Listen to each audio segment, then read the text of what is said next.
yields back. The gentleman from Massachusetts. Thank you, Mr. Speaker. And let me just say to the gentleman from Ohio, let me just correct the record. The Russians didn't attempt to interfere in our election. They did interfere in our election. And if my friends read the Mueller report, they'd realize they interfered in the election to help Donald Trump get elected.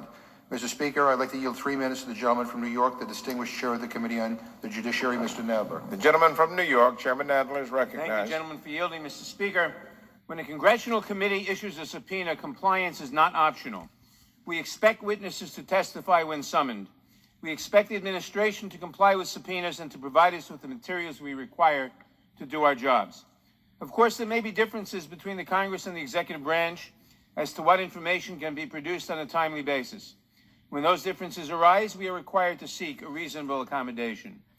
We first requested access to the full Mueller report and the underlying evidence on February 22nd.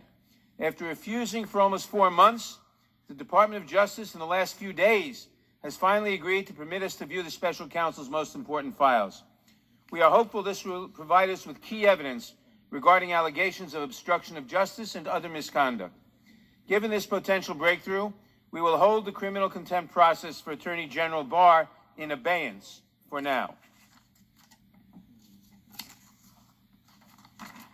But President Trump has blocked other key witnesses from testifying before the Judiciary Committee, including his former White House counsel, Don McGahn, whose account of the president's actions was featured in the Mueller report. The president has claimed absolute immunity to prevent them from even showing up. He has invoked executive privilege to prevent us from seeing documents that stopped being privileged long ago, if they were ever privileged to begin with.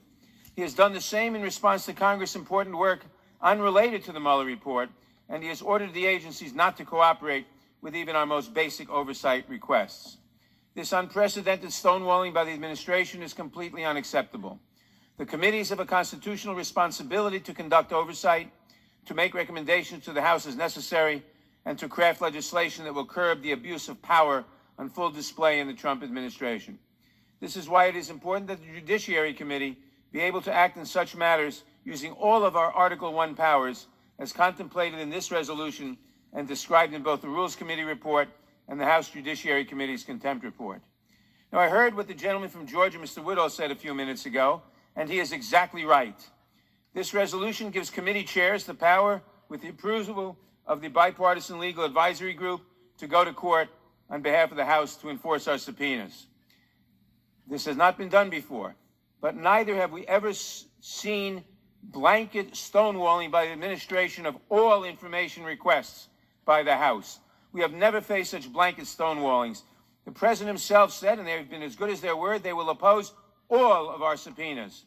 We must go to court to enforce the subpoenas without a separate floor vote each time if we are going to enforce our subpoenas and reject the arrogant assumption of power and by the administration and denigration of the power of the House and of the Congress. We cannot afford to waste all the floor time for every single time the administration rejects one of our subpoenas, which is every time we issue a subpoena. That's why we must do this resolution. I urge my colleagues to support this resolution so that we can get into court and break the Stonewall without delay. I yield back the balance of my time. The gentleman yields back the balance of his time.